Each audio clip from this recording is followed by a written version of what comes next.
जब हम परम पूज्य डॉक्टर जी के संपूर्ण जीवन का मूल्यांकन करते हैं तो हमारे सामने 3 बातें आती हैं। पहला, नियति अपना निर्माण स्वयं करती है। व्यक्ति तो केवल अपनी बुद्धि और संस्कार से नियति की योजनाओं में निमित्त बनते हैं, अर्थात भगवान अपने सर्वश्रेष्ठ कार्यों के लिए सर्वश्रेष्ठ व्यक्ति को चुनते हैं। भारत के भविष्य के बारे में ब्रिटेन के प्रसिद्ध इतिहासकार आर्नोल्ड जोसेफ ट्वाइनबी, जिन्होंने विश्व की 26 सभ्यताओं के विकास, ह्रास और पतन का अध्ययन और विवेचना की थी, उन्होंने कहा था, भारत आने वाले समय में विश्व का मार्गदर्शन करेगा और ऐसा करना उसकी जिम्मेदारी होगी, क्योंकि एकात्म का ज्ञान सिर्फ भारत के पास है।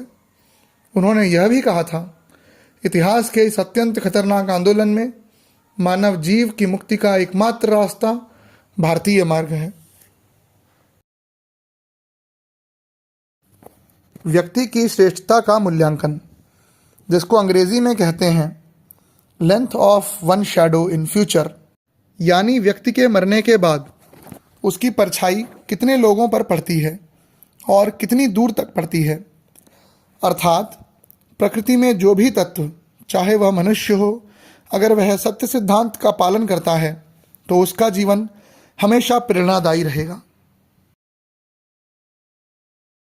यदि हम उपरोक्त 3 बातों का चिंतन करते हैं तो हम देखेंगे एक सर्वश्रेष्ठ निमित्त, जिसने अपनी बुद्धि और संस्कार से भारत को फिर से विश्व गुरु बनाने के लिए अतुलनीय संगठन का निर्माण किया, जिसका ध्येय राष्ट्र को परम वैभव की स्थिति में ले जाने का था।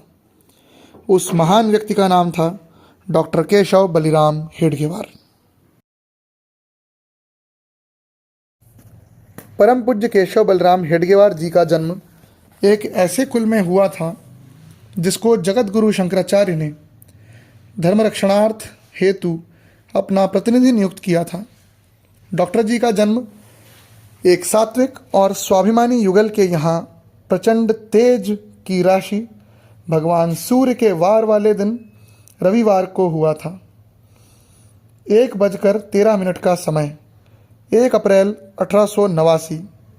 पिता एक ऋग्वेदी ब्राह्मण बलिराम पंत हेडगेवार जी, माता का नाम रेवती बाई, भाई महादेव और सीताराम शास्त्री, बहनों का नाम राजू, सरयू और रंगू था।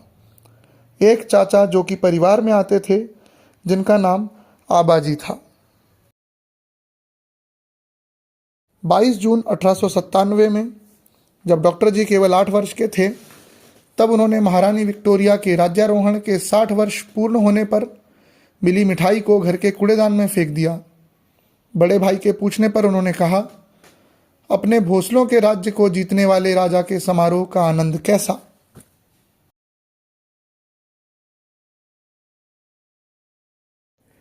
12 साल की उम्र में राजा एडवर्ड सप्तम के राज्यारोहण पर एम्प्रेस मिल के मालिक आतिशबाजी जलाकर अपनी राज्यनिष्ठा प्रकट कर रहे थे। जब केशव के मित्र उनको साथ चलने का आग्रह करते हैं तो उनका जवाब था, विदेशी राजा का राज्यारोहण उत्सव मनाना हमारे लिए लज्जा का विषय है। वे नहीं गए, न ही अपने मित्रों को जाने दिया। यहाँ पर उनकी नेतृत्व क्षमता दिखाई देने लगी थी। 12 साल की उम्र में ही केशव एवं उसके मित्रों के बाल मनों पर स्वराज्य संस्थापक छत्रपति शिवाजी महाराज के जीवन का भारी प्रभाव था। उसी प्रभाव के कारण बच्चों के मन में आया, अगर सीता बरडी से यूनियन जैक का झंडा निकाल देंगे तो यह किला अपना हो जाएगा। इसके लिए उन्होंने अपने मित्रों के साथ वजय गुरुजी के घर से, जहाँ पर वे पढ़ते थे, गड्ढा खोदना शुरू किया, लेकिन जल्दी ही वे पकड़े गए। 15 साल की उम्र में डॉक्टर जी की मुलाकात सैनिक शिक्षा के समर्थक डॉक्टर बालकृष्ण शिवराम मुंजे से हुई, जो मुस्लिम तुष्टिकरण के कारण नागपुर के बालकों और तरुणों में राष्ट्र जागरण का काम कर रहे थे। उन्होंने अंग्रेज़ों की चिकित्सा शाखा की तरफ से दक्षिण अफ्रीका में बोअर युद्ध में भाग लिया था। डॉक्टर मुंजे जी को केशव की प्रकृति और प्रतिबद्धता एवं केशव को मुंजे जी की सहृदयता एवं निस्वार्थ देशभक्ति की भावना रास आई। यहाँ से केशव के सार्वजनिक जीवन का प्रारंभ हुआ।